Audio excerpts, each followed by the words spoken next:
thank you very much, Sandra, for agreeing to speak at our webinar today.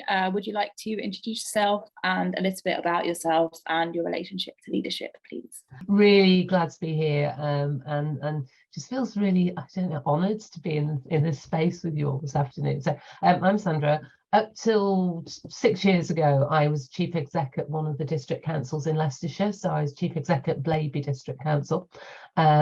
Not a housing professional by background, I was environmental health, did food stuff in the long distant past. But I was chief exec there for about 12 years. And one of the things that I suppose really underpinned a lot of my leadership is the sense of people, and housing is just so critical to everything that goes on around people's choices, people's opportunities, people's quality of life. And in Leicestershire at the time, we hadn't got a great track record around EFGs and relationships, and county and district relationships not always great and stuff like that. So I started dabbling a little bit and spending time with what I call the mavericks, the folk that actually know that there's some things could be done differently and could be done. So, and was really fortunate to be in Leicestershire at a stage where we managed as district housing people to actually really build relationships with social care and health, and to start getting some stuff emerging in terms of relationships across I see health, housing and social care as like a bit of a stool, and actually this really bit's coming together, and was quite heavily involved in the establishment of the Lightbulb project, if anybody's aware of that, in Leicestershire, where there's quite a lot of housing-based stuff that's done through one organisation that's got the county and the districts involved in there. That includes DFGs, it includes things like hospital discharge, hoarding projects, so very practical. And I left my role as chief exec 6 years ago to set up a coaching, business leadership coaching business, because I got to the stage that the council had to find some money, and actually it was like, I can go do something else. I wanted to actually spend more time working with leaders across the system, and future leaders, and handed over Blaby to one of my directors, who moved Lightbulb from a daft idea on a Friday afternoon where you got the mavericks sitting there with a cup of tea going like, why is this there, to actually a deliverable, a project that's making a difference. So I now work as a leadership business coach, work with individual leaders, future leaders, groups, teams and whatever, and I have a special love for foundations, so I do some work with foundations from time to time on lots of different stuff. And really I feel a bit, I don't know, humble being here today, because actually I can talk about leadership from my perspective, I can talk about leadership from what I see from the people I work with. But what I've just observed, I think, from watching the video and the conversation, is there's some beautiful examples of different types of leaders in this room here today. So happy to explore some thinking, Yasmeen, if that would be helpful. I agree with you. I think leading on from that, it's interesting to see, as you were saying, that there was a lot of differences between the leaders and a lot of similarities between the leaders and their styles of leadership. Could you unpack that a little bit more, please? I suppose what I saw or what I sense is a real passion for doing something, for doing something that's going to have an impact on people. And housing-based work is quite processy, and there's steps and there's practical stuff. But actually, what was coming across about we want to do this because we want to make a difference to people. And there's different ways of doing that, and different strengths, and stuff. So I got a sense of individual leaders that are up for a bit of challenge, don't necessarily expect that the world's going to be quite simple and easy, but actually can work their way through and keep that sense of calmness and direction through change and through and a sense of there's a wider system out there. Somebody talked about integrated care boards. I think there's Becky was saying about the work that you used to do pre-COVID around health. So a sense of we've got to run a business, we've got to know the numbers, we've got to talk to people, we've got to actually manage, but actually it's a bigger world, and a real sense of the people above are important, but those people above don't just get it. They are influenced by the people that have been speaking and the members of the teams. And how do we involve our people?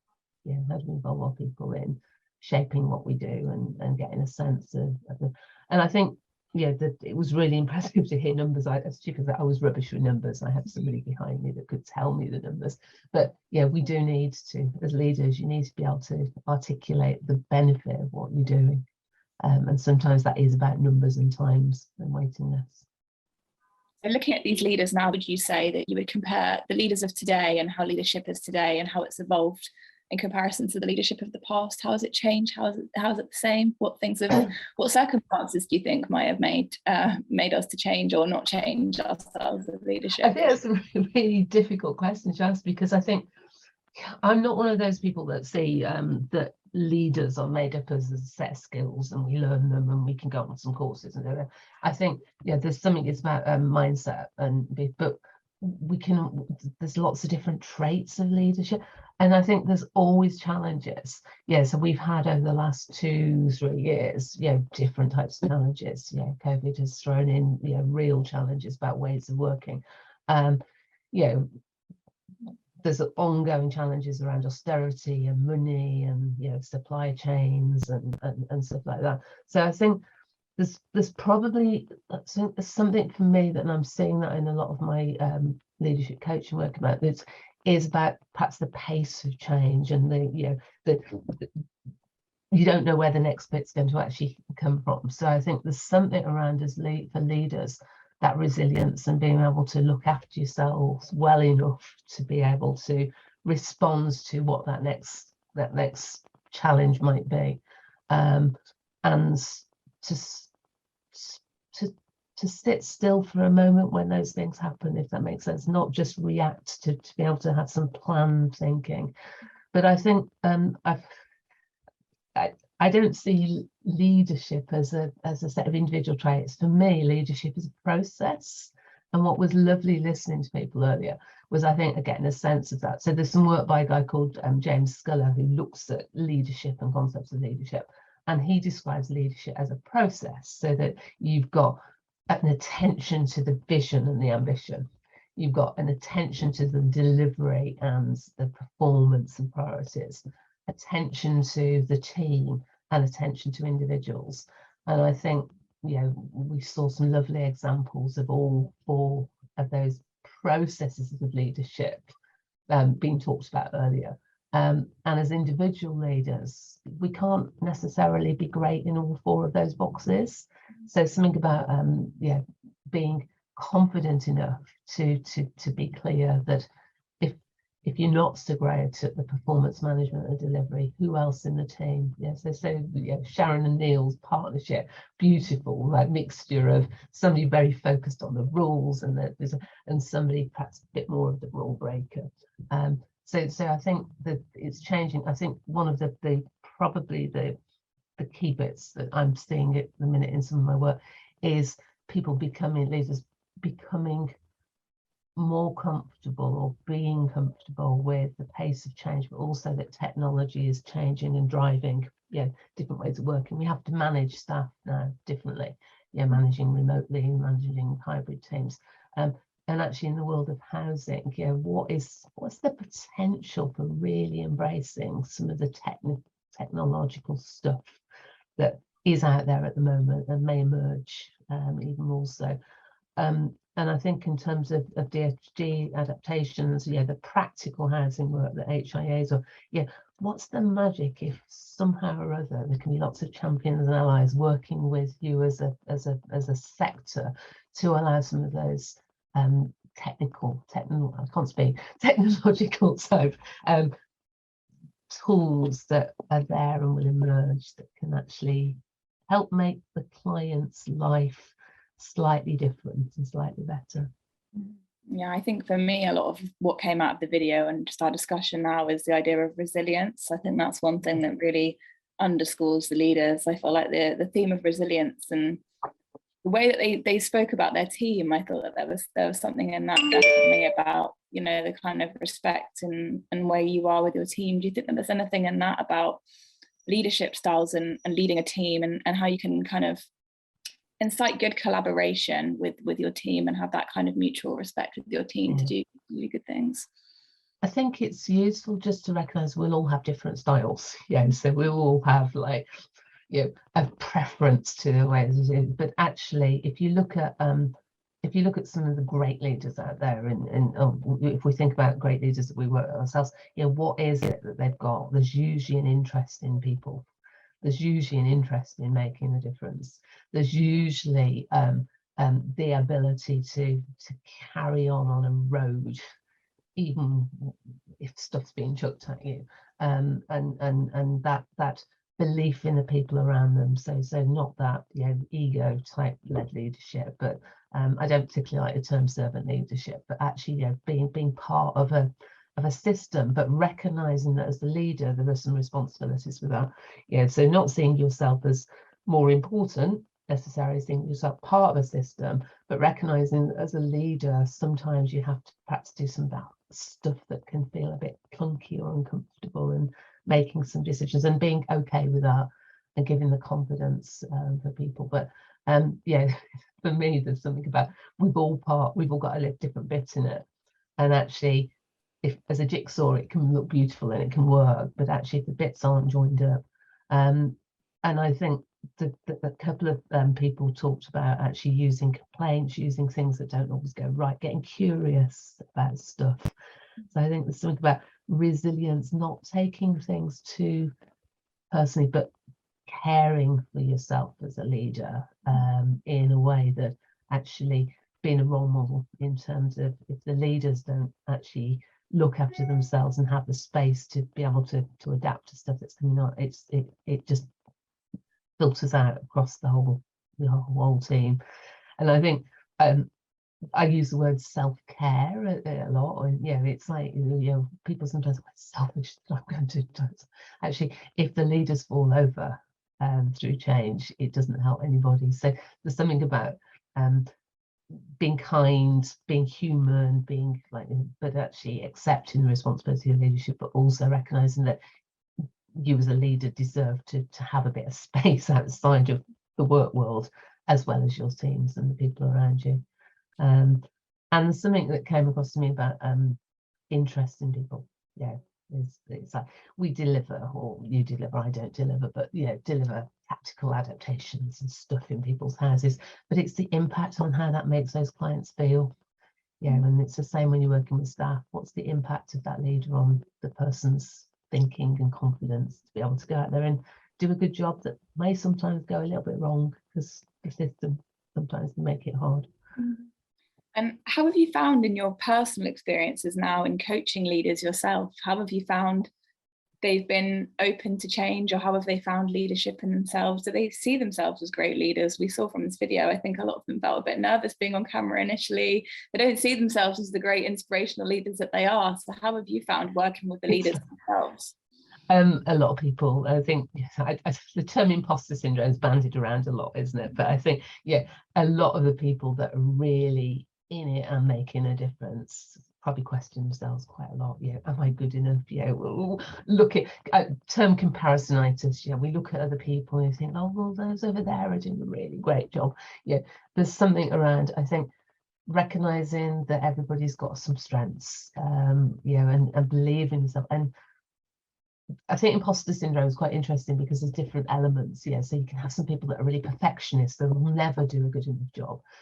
So there's something about what is good enough. How do you get it good enough, but make sure that you actually do more, and just remembering that everybody else around you is probably having some of those questions about, like, oh gosh, look at Francis over there, look at Sharon over there, like, aren't they great? Well, actually Sharon and Francis might inside occasionally go, I don't know how to do this.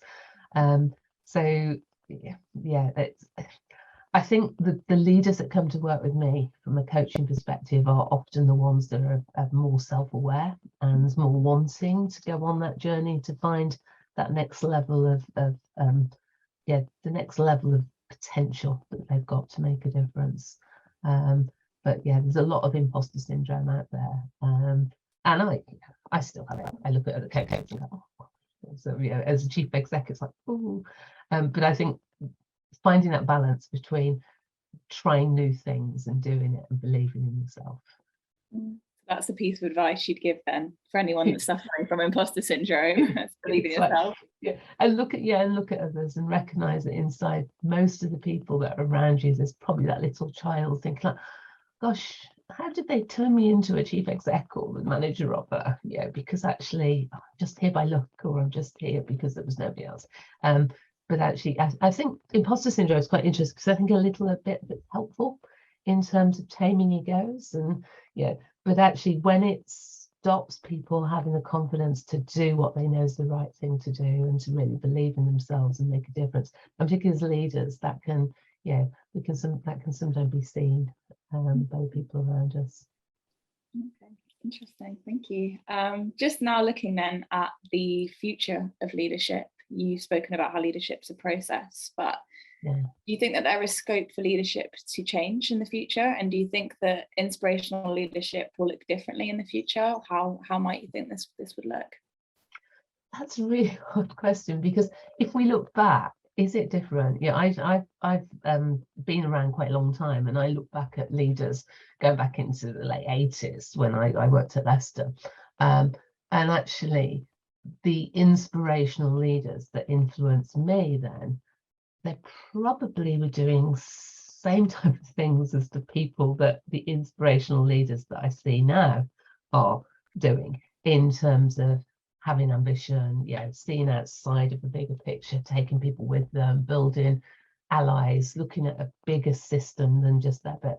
But I think it's the world. So I think that perhaps not so much around the aspects of leadership, it's about the resilience and the mindset of leaders to be able to in terms of moving into the future, to spot opportunities. I mean, people earlier talked about working with health and social care and wider systems, and people that are self-funding and stuff like that. So there's something around probably having a bit more wider system awareness, and recognizing that as a leader, you might have a leadership responsibility in your bit of the system, but actually you've also got that wider looking out responsibility, which is where the opportunities, it's where the ideas emerge, it's where you might find the other mavericks or the other people that actually you've got a bit of an idea, they've got a bit of an idea. How can you actually bring that together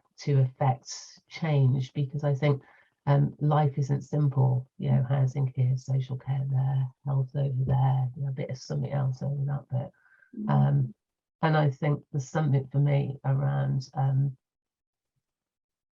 recognizing the potential voice of the sector to influence future housing provision and growth. So you're doing stuff for people in their homes, and actually what would be the dream in terms of the design of future homes, the design of stuff? How do we stop having to not put sticking plasters on, because but in sometimes it is about sticking plasters, because the structures or the designs of the things we're building now aren't actually future proofed. So I think for me, leadership now is about leading the people and the bit you're in, but actually that wider picture, and getting a bit nosy. And I love the fact that all of the people here sounds like they've got great bosses, but they've got great bosses because they have people working for them, helping them understand. So who else can you help understand? It seems like a knock-on effect, doesn't it? Yeah. It's like a ripple, isn't it? You lob a stone into a pond and it will have a ripple out. And back to Leicestershire and Lightbulb, nobody, when we started, I can't remember, it's like nobody had any idea that we'd get 8 councils to set up one delivery model where people come together and everybody sits together and do so, because actually that was impossible, because OTs and housing people and this bit and that council didn't get on with that council. And actually there is something about, if you've got that bigger picture and you find some champions that you can dream a little bit with, sometimes you can actually make like magic happen. And that's happening across the sector, isn't it? There's little bits and pockets across the country. There is. It's just about bringing all that together.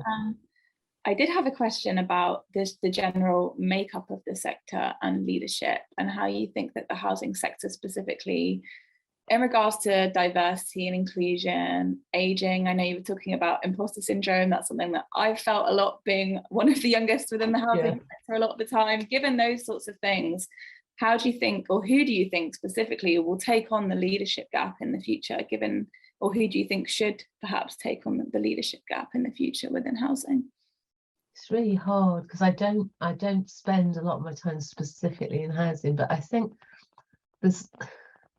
there is something around in my world that I work in now. There's lots of white older women floating around, and so there's something around I think as a sector, recognizing that the more diversity there is of thinking, as well as traditional backgrounds and race and gender and all that stuff, there's something about celebrating diversity of thinking, which if we can start making that work slightly better, it, I would hope, starts encouraging more people with different types of backgrounds and thinking to be able to feel confident to move into leadership. And there's something about the grand souls in the sector already thinking about their responsibilities to mentor, to champion, to actually try to look at difference. I get involved in quite a few mentoring programs, not in the housing sector, but just in a couple of private sector clients. And actually, there's a traditional, let's mentor somebody that's younger in the career, but actually there's something around trying to get the thinking of people that are different to influence the thinking of leaders.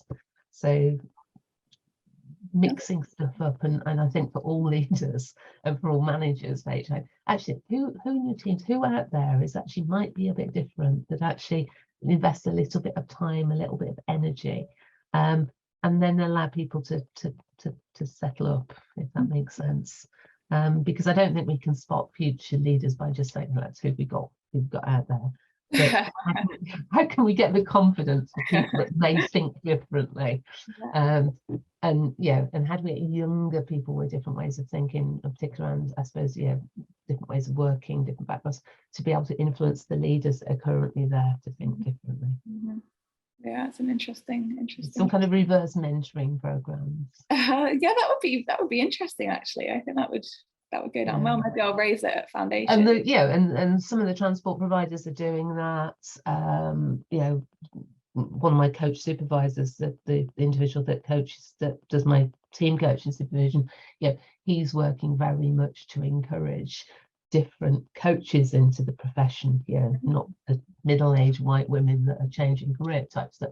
So I think there is something about the grown-ups in the system now. Who can they take under their wing? Sounds a bit like looking after, but who can they actually give a little bit of some time and some investments to help individuals believe in themselves. And that's why I became chief exec. Somebody bothered with me, when I was 23, 24, and saw something in me. And at that time, everybody in environmental health as managers weren't, women that had a disability.